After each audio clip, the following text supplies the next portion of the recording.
Good evening, and welcome back, sleepless historian. Tonight, we travel far, farther back than almost any story we know. Long before Greece, before Rome, before even Egypt rose beside the Nile, there was another world, a world of rivers and reeds, of clay and sky. A world where people carved their first words into stone. And there, among those first stories ever written, we find the names of beings older than memory itself. The Anunnaki. You may have heard that name before, whispered in documentaries, spoken in theories about ancient astronauts, or written in the oldest myths of Mesopotamia. But tonight, we're not here for speculation or excitement.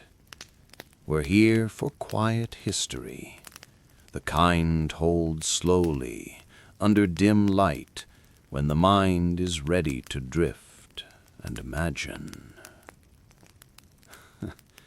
Before we begin, if you're listening from a different country, tell me your country and the time where you are down below in the comments. I love seeing where everyone's tuning in from. And if this story helps you relax, don't forget to subscribe and share it with someone who loves a good bedtime tale. Your support is honestly what motivates me to keep creating these magical and sometimes spooky stories for everyone. So, let's begin. Settle in, take a deep breath, and let the story unfold as it has for thousands of years. Our journey begins in Mesopotamia, the land between the rivers, the Tigris and the Euphrates. Today that land lies mostly within modern Iraq and parts of Syria and Iran. But 5,000 years ago, it was the cradle of civilization. Here, the Sumerians built the first cities, places like Uruk, Eridu, and Nippur. Their people worked the land, built temples, and most importantly, began to write. On wet clay they pressed small wedge-shaped marks, cuneiform, humanity's first writing system. And in those markings they recorded their laws, their harvests, and their stories. Among those stories were the tales of gods, not distant, perfect beings, but divine figures who walked the earth, who ruled the heavens, and shaped the fates of men. They were called the Anunnaki, which roughly translates to those of royal blood, or the princely offspring of Anu. Anu, or sometimes written An, was the great sky god, the father of the heavens. From his throne high above the firmament, he ruled over all the other deities. His children, the Anunnaki, were said to dwell both in the heavens and upon the earth. They were judges, creators, and watchers, the divine council of Sumerian mythology. In later eras, the number of Anunnaki changes, sometimes 7, sometimes 50. The ancient texts don't always agree, but they all describe them as powerful, ancient beings, intermediaries between gods and men. They governed destiny, watched over cities, and decided fates in the underworld. You can imagine, perhaps, a vast pantheon, the sky shimmering with divine figures, their names etched into clay thousands of years before our time. Enlil, lord of air and storms, Enki, master of water and wisdom, Inanna, goddess of love and war. Each one a thread in the tapestry of early belief. To understand the Anunnaki, we must also understand how the Sumerians saw the world.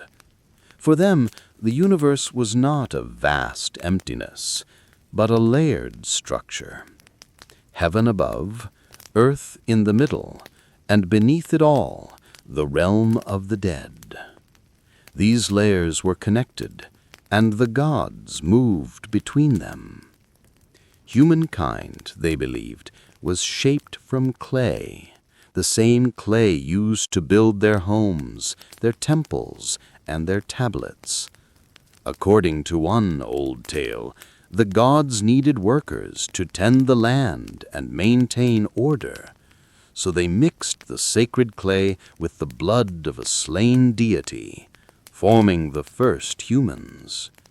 In this way, people were tied forever to both earth and divinity, part mortal, part divine, born to serve, to build, and to remember. Every city in Sumer had a patron god, and each god had a home on earth, the temple, or ziggurat. These massive stepped structures rose like mountains from the flat plains. Their tops were said to reach toward heaven, forming a bridge between the mortal world and the realm of the gods. Inside these temples, priests offered food and incense to the Anunnaki. They sang hymns, poured libations, and recited long lists of divine names. To the Sumerians, the gods were not abstract ideas. They were present in the wind that swept over the reeds, in the floods that nourished and destroyed, in the stars that watched silently overhead. When night fell and the people looked up at the shimmering constellations, they imagined that the Anunnaki watched them back, their light the reflection of divine eyes. It's strange to think that these stories, written in clay and buried under sand for millennia, still survive. Tablets unearthed from broken temples, fragments of hymns, royal inscriptions, each one a voice from 5,000 years ago. The world has changed beyond recognition, but their words endure. Through them, we hear the quiet echo of those first civilizations, and through them, the memory of the Anunnaki.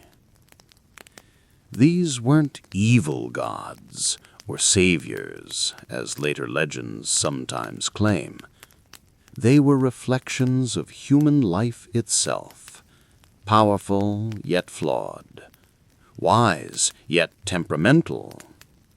They gave humanity order, agriculture, law, and the rhythm of the stars. And in return, people gave them devotion, art, and endless stories. The Anunnaki are patient storytellers. They have waited 5,000 years. They can wait a little longer. From the soft twilight of beginnings into the cradle of civilization itself, the land that first gave them form, the soil from which the stories of gods, kings, and clay were all born. Mesopotamia, the land between rivers. It was not a single place, but a whole tapestry of settlements spread along the fertile valleys of the Tigris and the Euphrates. When the rivers flooded, they brought life, rich silt that fed the crops. When they rose too high, they brought destruction. It was a land of both creation and chaos.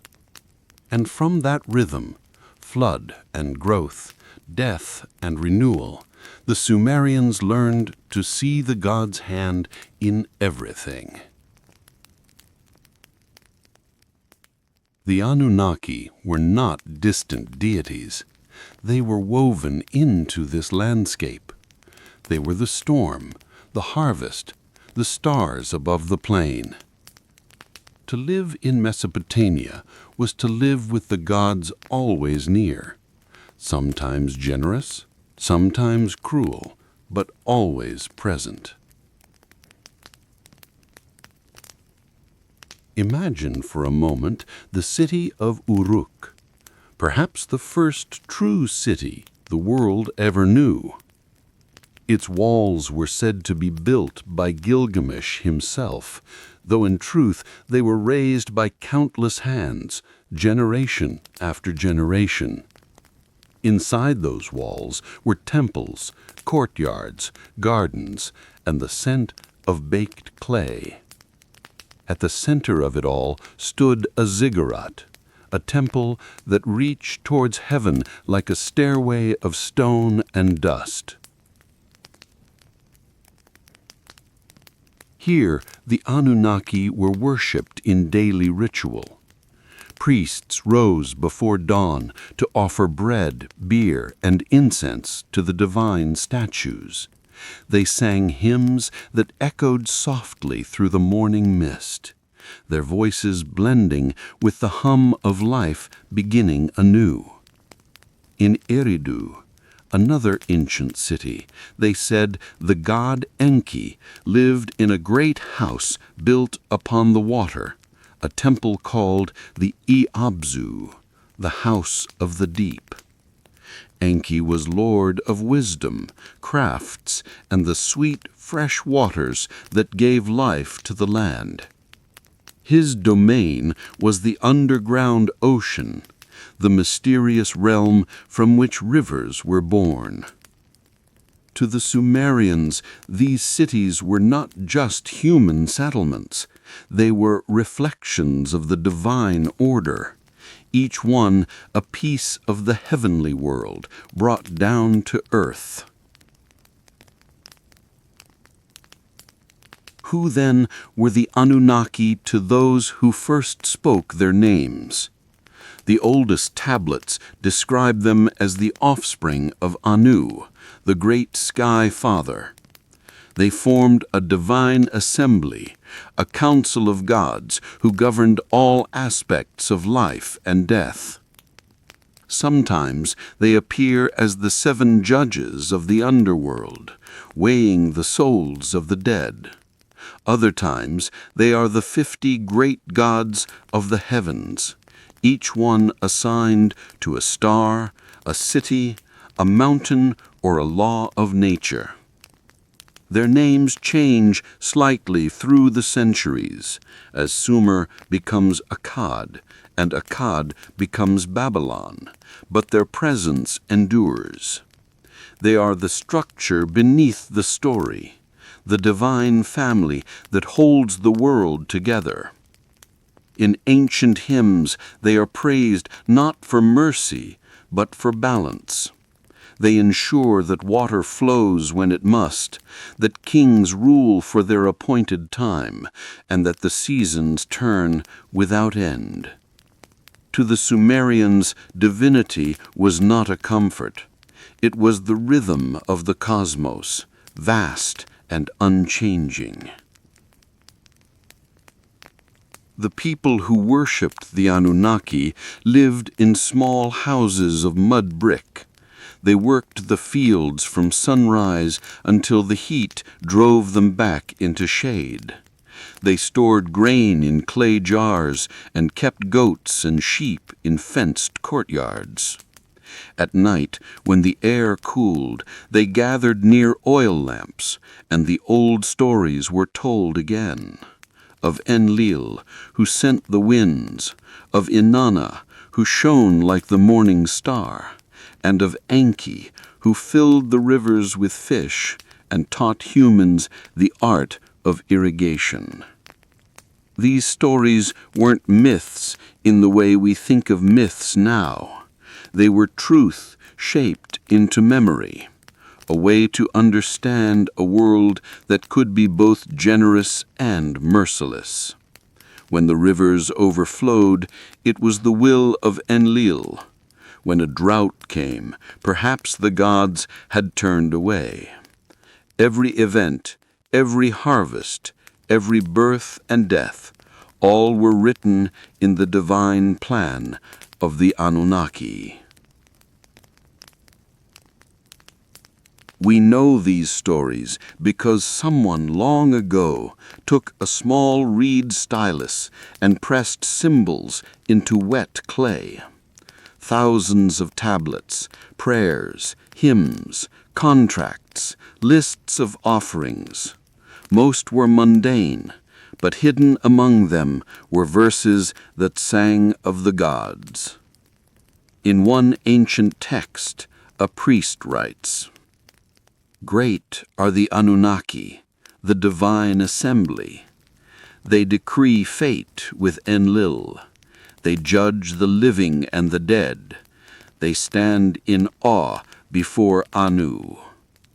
These lines, simple and direct, tell us so much. The Anunnaki were order, divine judgment, cosmic law, and the endless turning of time. And in the act of writing these words, humanity created almost as powerful memory that could outlive a voice, thought made permanent in clay. When night fell over the plains, the Sumerians looked up and saw the sky as a reflection of their own world. Each bright point above was a sign, a message from the divine realm. Some stars rose and fell with the seasons. Others wandered like travelers, Venus, Mars, Jupiter, and so they became gods, each one a member of the Anunnaki's celestial host. To the Sumerians, the heavens were not empty. They were alive with motion, filled with meaning. The gods were there, not in the unreachable distance, but right above, watching, listening, and sometimes intervening. Now, as you listen, imagine yourself standing on those ancient plains. The wind carries the scent of earth and river water.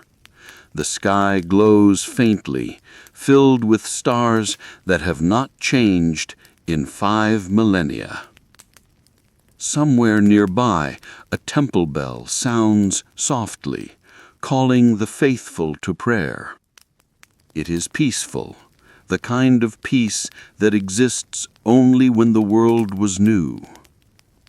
These were the days when myth and history were one, when every word spoken was still close to the dawn of language.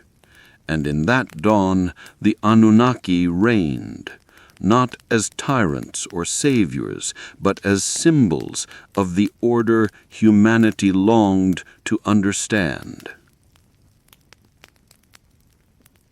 The air is still. The torches burn low. Let the quiet settle around you. For the Anunnaki were not one god, nor even a single family, but a great gathering of powers, forces that mirrored the sky, the storms, and the deep waters of the world. To understand their tale, we must meet them one by one. At the very top of this celestial order stood Anu, or On, as the Sumerians sometimes called him. He was the father of the heavens, the one who dwelled in the highest sky. The word An itself simply means heaven. So when they spoke his name, they were calling not just a being, but the very sky above them. Anu did not often descend to the earth. He was distant, almost abstract, a symbol of ultimate authority, rather than a figure of daily life. His domain was vast and serene, beyond the reach of mortals. Beneath him stretched the great heavens, and below that the realm of Enlil, his son. If Anu was the sky, then Enlil was the wind that moved within it, the breath of storms, the voice that carried across the plains. Enlil was powerful, restless, and vital. He controlled the winds and the weather, but also the structure of kingship and law. In the stories, it was Enlil who separated heaven from earth, dividing the world so that order could exist. He could be generous, bringing rain to feed the crops, but also devastating, sending floods and tempests when angered. The ancient tablets say he once unleashed a great flood upon the world, not to destroy humanity entirely, but to cleanse the earth and remind mortals of their place. His city was Nippur, where his great temple, the Achor, was said to touch the edges of heaven. Priests described it as the bond between heaven and earth, the place where the will of the gods was made known to humankind. To the Sumerians, Enlil's presence could be felt in every gust of wind that swept through the reeds. They saw him in the dust storms that rolled across the plains, in the cool breezes that whispered through the night. Then there was Enki, the god of wisdom, magic, and water. Where Enlil's domain was the air and storm, Enki ruled the depths, the cool, dark places beneath the earth where the rivers were born. His home was the Abzu, the great subterranean sea. From there he released the fresh waters that flowed up into wells and cities above, giving life to the fields and cities above. Enki was clever, a trickster in some stories, a gentle teacher in others. He was the one who taught humanity how to farm, how to build canals, and how to write. When the gods decided to destroy humanity with a flood, it was Enki who whispered the warning to one man, a hero named Ziusudra, who built a great boat and survived. Long before Noah's Ark, there was Ziusudra and the Council of Enki. Among all the Anunnaki, Enki was the most sympathetic to humankind. He loved creation for its ingenuity, for its endless attempts to reach upward, to understand, to dream. And then came Inanna, daughter of Anu, queen of the morning and evening star.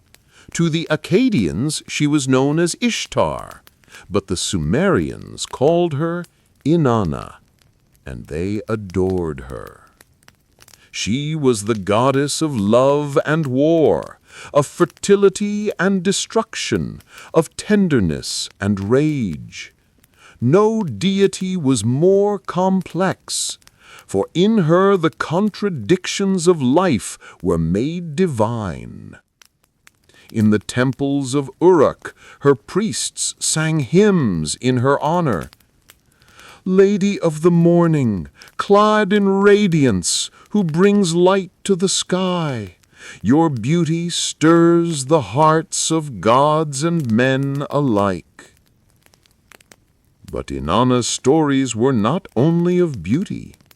One of the oldest myths ever written, The Descent of Inanna, tells how she traveled into the underworld to visit her sister, Ereshkigal, queen of the dead.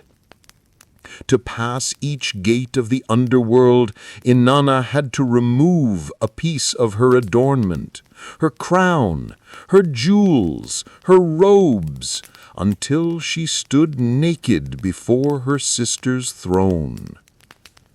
She was struck down. Her body hung on a hook, and for 3 days and nights the world above grew dim. Only through the cunning of Enki was she restored to life and returned to the surface. It is a story of death and rebirth, perhaps one of the first of its kind. Inanna's journey became a symbol of the cycles of nature, the fall of the seed into the earth, its death, and its return as new life. In her the Sumerians saw both love and loss, the eternal balance between what blooms and what fades. These four, Anu, Enlil, Enki, and Inanna, stood at the heart of the Anunnaki pantheon. But they were surrounded by many others, Ninhursag, the mother goddess and lady of the mountains, Utu, the sun god who brought light to the day, Nanna, the moon god who guided the tides and time itself. Together they formed the Great Assembly, a mirror of the Sumerian world, where kings ruled under heaven's law and families mirrored the structure of divine order. Every god had a temple, and every temple had its priests. And each morning before the city awoke, offerings were laid before their altars, bread, milk, honey, and beer, the same gifts humans themselves lived upon. It's said that when the Anunnaki convened, the stars themselves would shift. Each god's symbol shone in its place among the constellations. Venus for Inanna, the crescent moon for Nanna, the radiant sun for Utu. When these stars rose or dimmed, it was a sign that the gods were meeting, deciding fate once more. This divine council was the heartbeat of the cosmos, an eternal rhythm of judgment, mercy, and creation. In every breath of wind, in every current of water, the Sumerians felt that rhythm.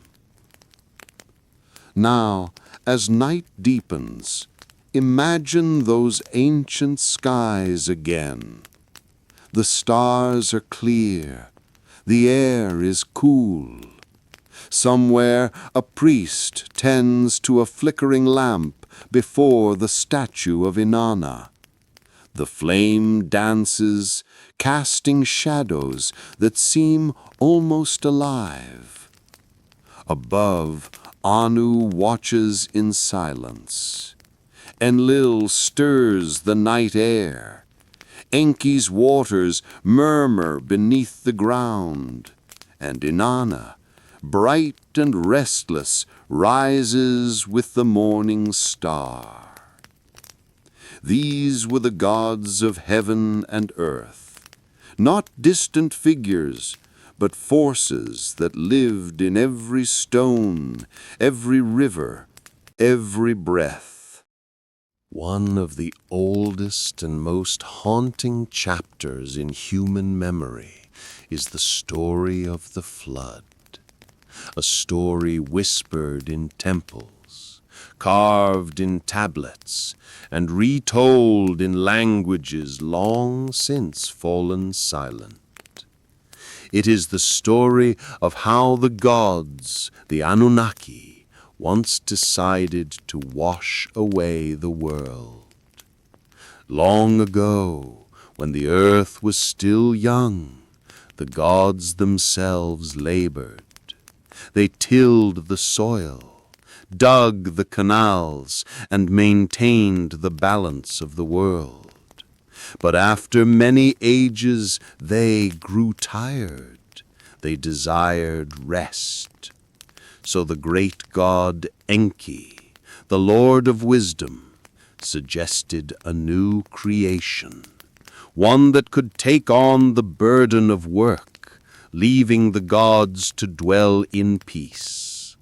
And so, according to the old texts, humankind was fashioned from clay, mixed with the blood of a sacrificed god. From that mixture came life, fragile, devoted, and countless. Men and women multiplied, building cities, offering prayers, filling the land with their noise. For a while the gods were pleased, but then the noise became too much.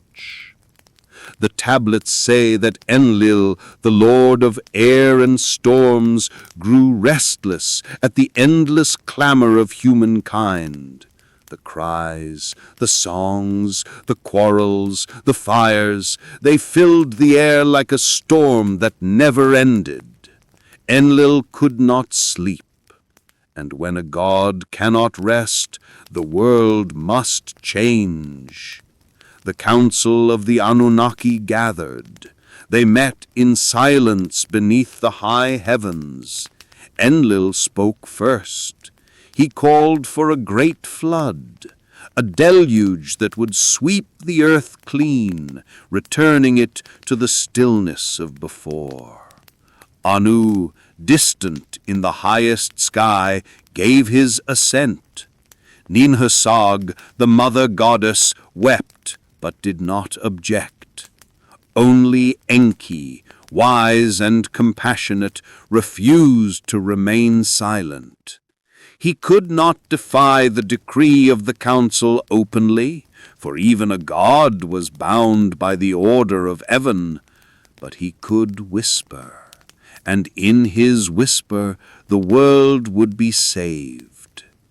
In the city of Shuruppak, there lived a righteous man named Ziusudra, a king, or perhaps a priest, depending on which tablet you read.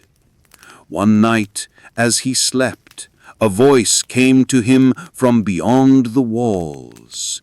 It was Enki, speaking through the walls of his temple, his words carried by the sound of running water. "Reed wall," he said softly, "Reed wall, listen to my words. Man of Shuruppak, son of Ubaratutu, build yourself a boat." He gave no direct command to Ziusudra, for he could not be seen to disobey the council. But his message was clear. Ziusudra was to build a vessel, sealed tight with pitch and bitumen, and gather into it his family and the seed of all living things. The instructions were simple and yet monumental, a whisper against the coming roar of the flood. When the time came, the sky darkened for 7 days and 7 nights. The winds screamed, and the flood waters rose from both the heavens and the deep. The rivers swelled beyond their banks. The earth trembled beneath the weight of the storm. The tablets describe it as a cosmic unmaking, the undoing of creation itself. Cities were swept away, mountains were drowned, and even the gods grew fearful of the destruction they had unleashed. In one account, the Anunnaki fled to the highest heavens, huddled together like frightened sheep. They wept for the lives below. Even Enlil, in his wrath, was moved to sorrow. And yet the flood did not stop until every sound was silenced. For days the waters covered the earth. Zayusudra's boat drifted in endless gray. No sky, no land, only the sound of rain upon wood. Then, one morning, the wind began to ease. The rain grew thin. Zayusudra opened a small window in the side of his boat. He released a bird. It flew away, then returned, no dry land to rest upon. He waited. He released another. This one too came back. But when he sent a third, it did not return. And Zayusudra knew the earth was beginning to breathe again.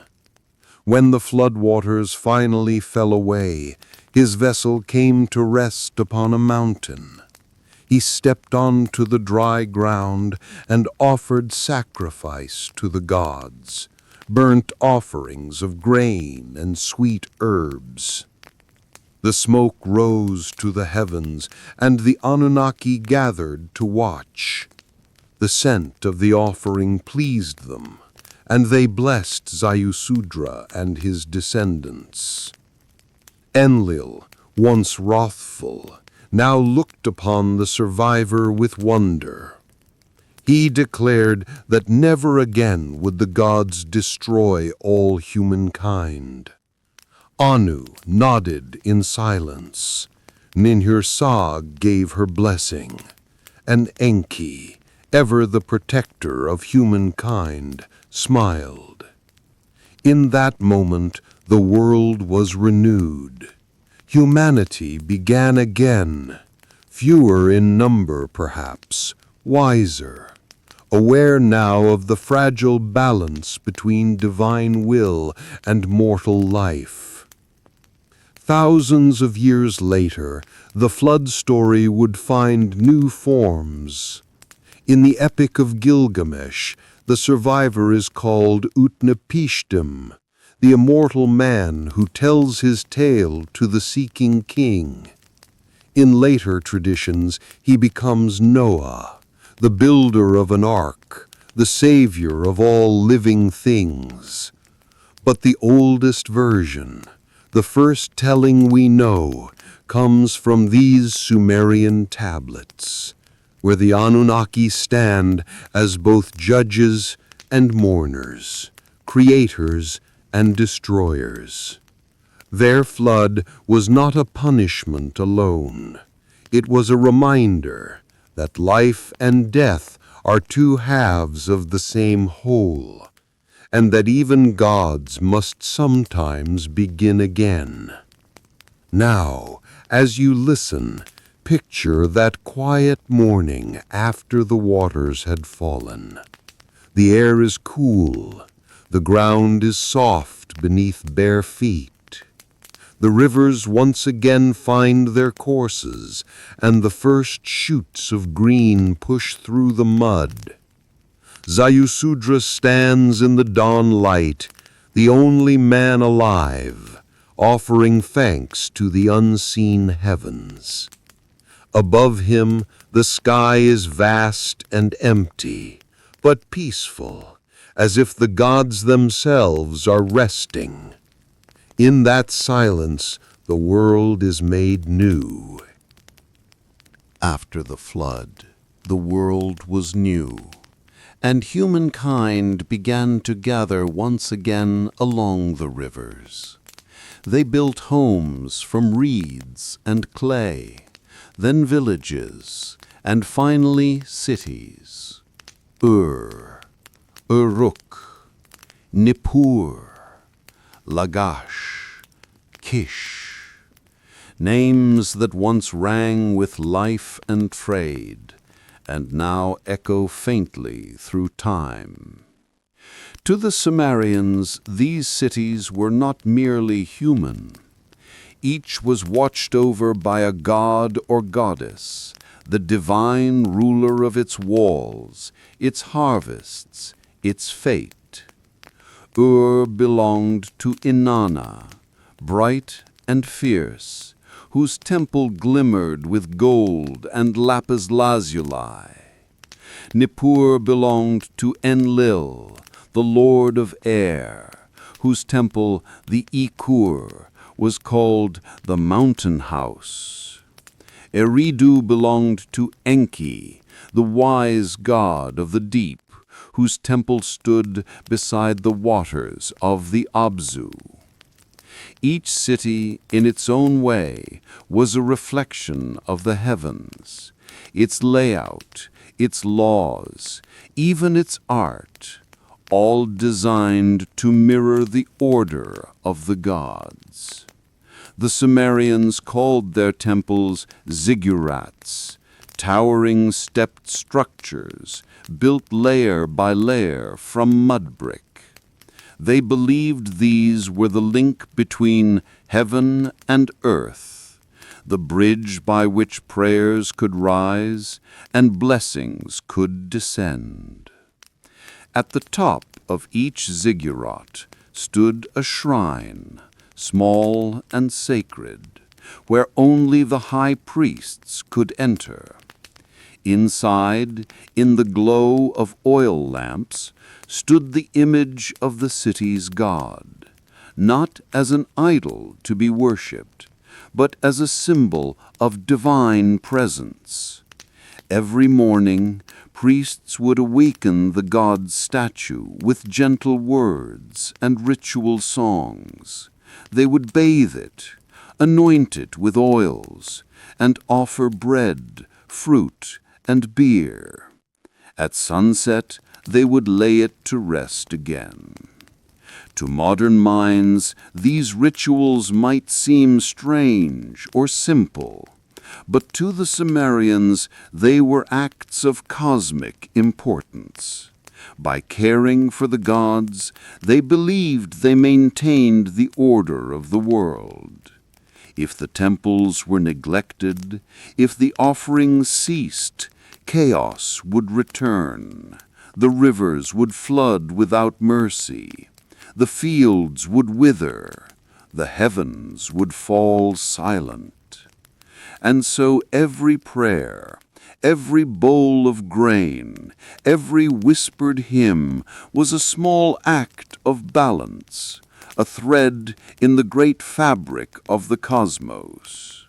From these temples rose another kind of power, that of kings. The Sumerians believed that kingship descended from heaven. The first ruler, they said, was chosen by the gods themselves to guide humankind in their stead. The kings were not divine, but they ruled with divine authority. Their crowns were symbols of trust, their palaces built beside the temples, as if sharing in the breath of the gods. An inscription from ancient Ur reads, "Calm. When kingship was lowered from heaven, the crown rested first in Eridu. Then it passed to Badtibira, to Larak, to Sippar, to Shurupak. Thus began the days of men." Each king was, in a sense, a bridge between realms, human in body, divine in duty. They prayed on behalf of their people, led armies, built canals, and raised temples to honor their patron gods. When they died, their names were carved in stone, their deeds sung by scribes, their spirits joined the great ancestors in the underworld. But beyond stone and crown, there was another power, one more lasting than both, the power of writing. It was in these same temples that the world's first scribes pressed signs into wet clay. Their script was called cuneiform, shaped by the wedge of a reed stylus. At first they wrote lists of grain, sheep, and offerings, then prayers, then myths. Through writing, the Anunnaki's stories survived. The hymns of Inanna, the laws of Enlil, the wisdom of Enki, all preserved in the soft clay that hardened with time. The scribes called their work the tablets of destiny. They believed that what was written shaped reality itself. To inscribe a name was to give it permanence, to bind it to the order of heaven. In one hymn, the gods themselves are described as writers. They who hold the stylus of fate, who decree the measure of days, their words endure as the mountains endure. And perhaps that's true, for even now, thousands of years later, we still read their words, and in them we still hear the faint breath of the Anunnaki. To the people of Mesopotamia, a city was alive. Its walls were its skin, its streets were its veins, its temple was its heart. The king and the priests were its voice, and the citizens, the farmers, the potters, the scribes were its hands. When all worked in harmony, the city thrived. When one faltered, the balance trembled. And always above them the gods watched, not distant, but dwelling in the scent of burning incense, in the ripple of canal water, in the whisper of wind across the fields. Imagine now, as night falls, the city of Ur at dusk. The lamps flicker in doorways. Somewhere a harp plays softly.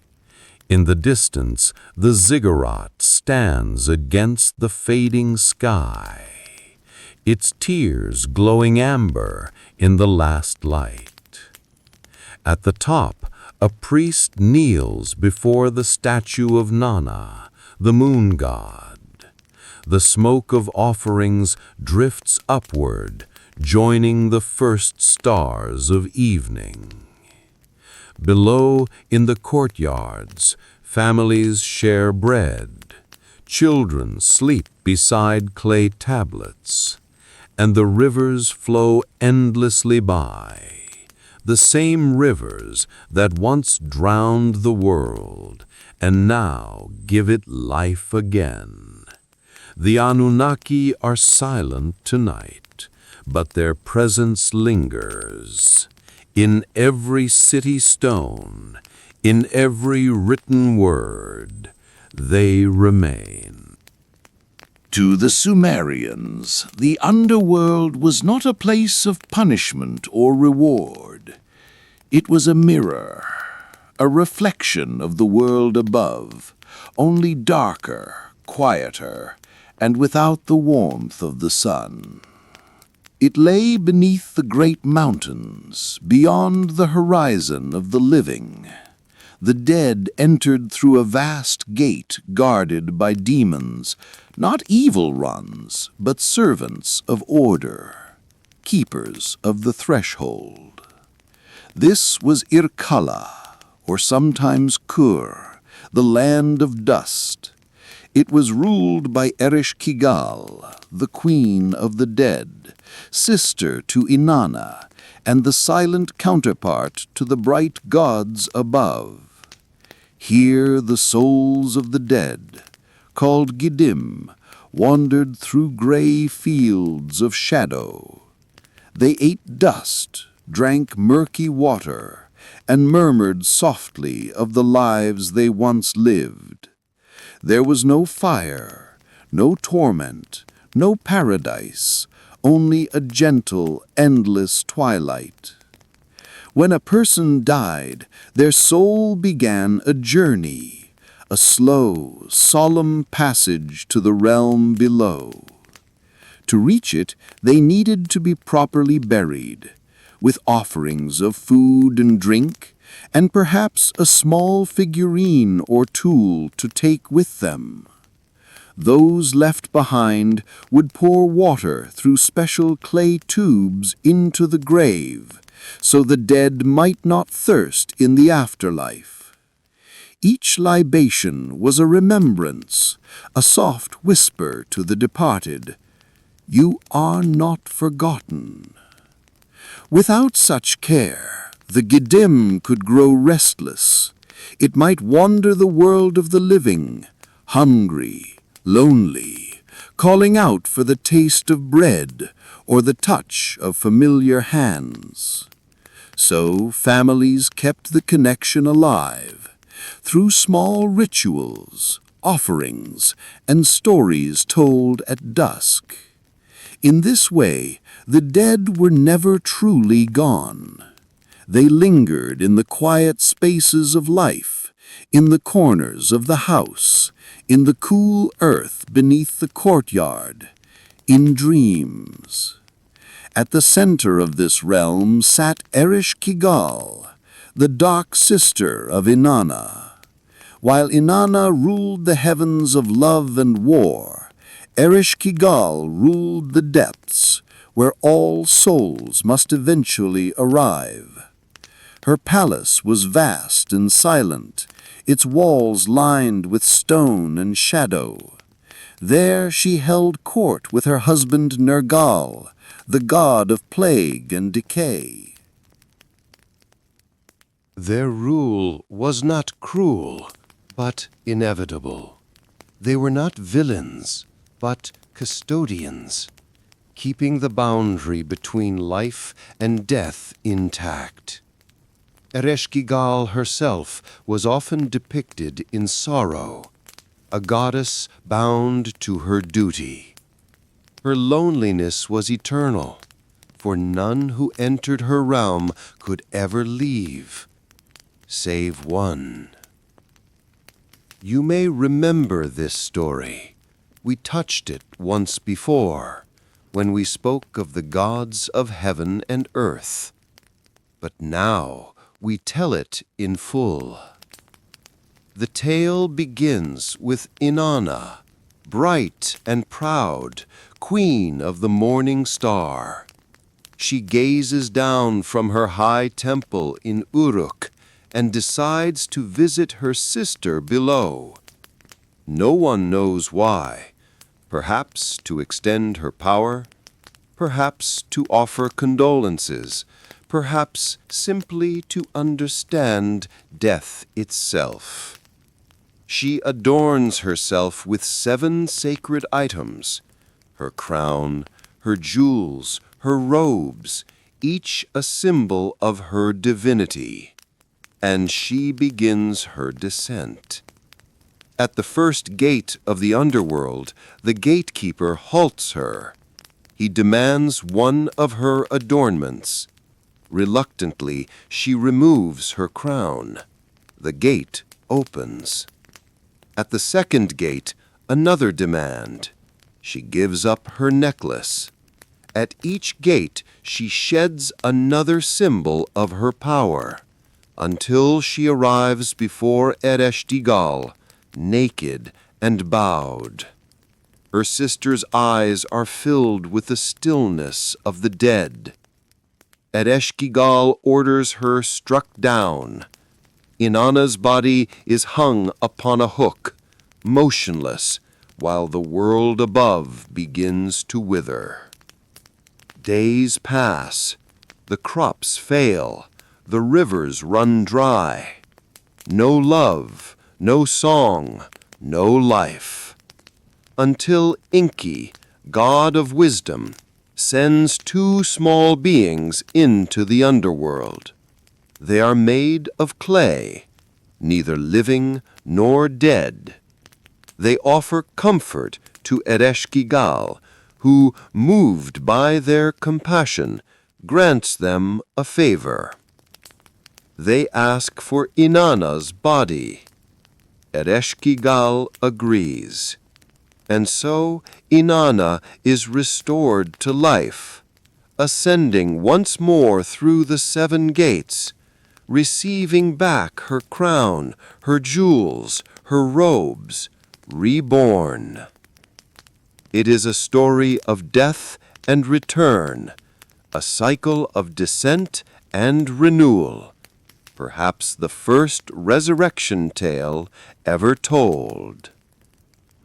To the Sumerians, this story was not only about gods. It was about them, about all of us. Life and death were not enemies.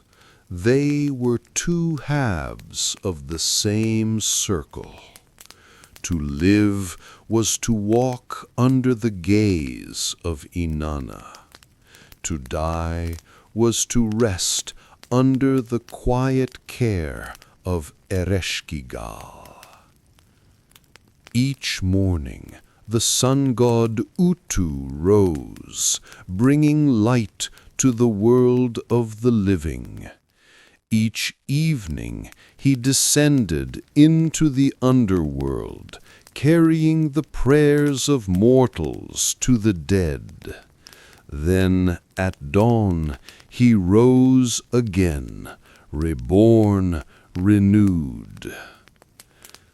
And so the cycle continued, light and dark, birth and decay, song and silence. Imagine now, if you will, the soft murmur of the underworld. The air is cool, the ground smooth beneath your feet. In the distance you hear a faint sound, the rustle of reeds, the sigh of spirits at rest.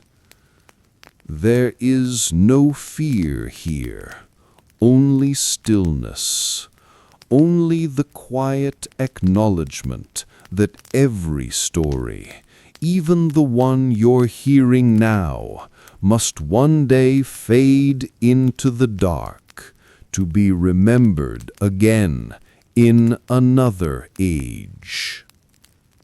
And above, in the cities of men, the lamps are lit once more. The scribes press their styluses into clay. The priests chant, and the rivers flow endlessly, connecting the world above to the one below. For though the Anunnaki belong to the ancient world, their voices have never truly gone silent. By the end of the 3rd millennium BCE, the world of the Sumerians began to fade. New kings rose. New languages filled the air. Akkadian replaced Sumerian. Babylon rose where Ur had stood. And yet the gods remained, changed, renamed, but never forgotten. Anu became An. Enlil remained Elil. Enki became Ea, and Inanna became Ishtar, the radiant queen of love and war. In each new city, in each new age, the Anunnaki were reborn in new forms, echoes reshaped by the tongues that spoke them. The people no longer saw them as distant ancestors, but as cosmic forces, each carrying the weight of creation. And so the myths continued, evolving, adapting, like rivers branching into the sea. In Babylon, the ancient stories were woven into grander epics. The most famous of these was the Enuma Elish, the Babylonian creation story. In it, the world begins not in peace, but in conflict, a cosmic struggle between the goddess Tiamat, the chaos of the sea, and Marduk, the champion of order. When Marduk triumphed, he created the heavens and the earth from Tiamat's divided body. And from the blood of her defeated ally, he fashioned humankind to serve the gods, to maintain balance, to remember. The Anunnaki appear again in this tale, as judges, as witnesses, as the ancient powers who watch as the new god, Marduk, claims the throne of heaven. The old order gave way to the new, but the memory endured. Each time a temple was raised, each time a king took the crown, the ancient refrain was whispered again: kingship descends from heaven. Even as empires rose and fell, the stories of the Anunnaki drifted outward, carried on trade routes and in wandering minds. To the west, they became echoes in Canaan and Egypt. To the east, they touched Persia and beyond. When Hebrew scribes wrote of Eden and of the sons of God who walked among men, they were writing in a world still haunted by memories of Sumer. The great flood, the creation of humankind, the descent into the underworld, all of these were stories told long before in the clay of Mesopotamia. And so, even in the scriptures and myths of later ages, we can still trace the faint outline of the Anunnaki, the old gods who once ruled from heaven and earth, their names worn down like stones by the river of time. For thousands of years, those names were lost. The languages of Sumer and Akkad vanished from memory, their tablets buried beneath the sands. Then, in the 19th century, archaeologists began to dig. At first, they thought they'd found the ruins of Babylon alone. But then came something older, much older. Clay tablets, thousands of them, covered in wedge-shaped marks. It took decades to read them, to decipher the forgotten words. And when they did, a new world unfolded, a civilization older than Egypt, older than the Bible, older than nearly every story we thought we knew. In those tablets, the Anunnaki lived again, not as myths alone, but as the thoughts and fears and dreams of the first people to wonder who they were and why they were here. Today, the Anunnaki live on, not in temples or prayers, but in books, in documentaries, in the quiet curiosity of late-night historians like you.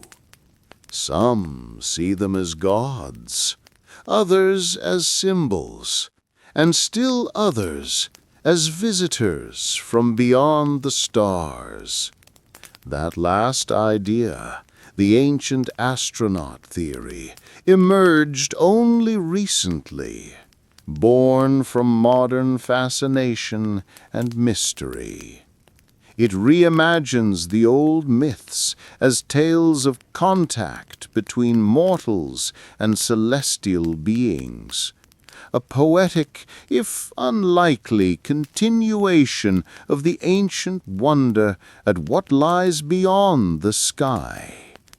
But whether divine, symbolic, or speculative, the truth is simpler. The Anunnaki are us. They are the reflection of our need to explain, to understand, to find meaning in the vastness of the world. Each myth, each temple was a mirror, and in that mirror humanity first saw itself. Even now, thousands of years later, we ask the same questions that the Sumerians carved into clay. Who made us? Why are we here? Where do we go when the rivers of life run dry? The Anunnaki were their answers, and perhaps in a way they still are ours. For in every civilization that came after, in every new myth and every new god, the shape of the old stories remains. A sky father, a mother of creation, a trickster, a flood, a descent into death, and a rebirth. These are not just Sumerian, they are human. And in that sense, the Anunnaki have never left us. Now the night grows deep again. The ancient cities are only dust. The ziggurats crumble, their bricks scattered beneath the desert wind. But if you listen closely, in the quiet between heartbeats, you might still hear them, the faint rhythm of the old gods echoing through time. The whisper of Enki's waters beneath the earth, the sigh of Enlil's wind across the plains, the shimmer of Inanna's star in the morning sky, all of them still there, woven into the air we breathe, the stories we tell, and the questions we keep asking. So close your eyes now, historian. You've walked with the Anunnaki from their first temples to their final myths. You've watched them rise, fade, and return again, in memory, in mystery, in the gentle hum of history itself. Their world is gone, but their stories remain, soft as the sound of water, enduring as the stars. And perhaps that is all any god or human can hope for, to be remembered and to be dreamed of once more. Sleep well, historian, beneath the same sky that watched them too. Good night.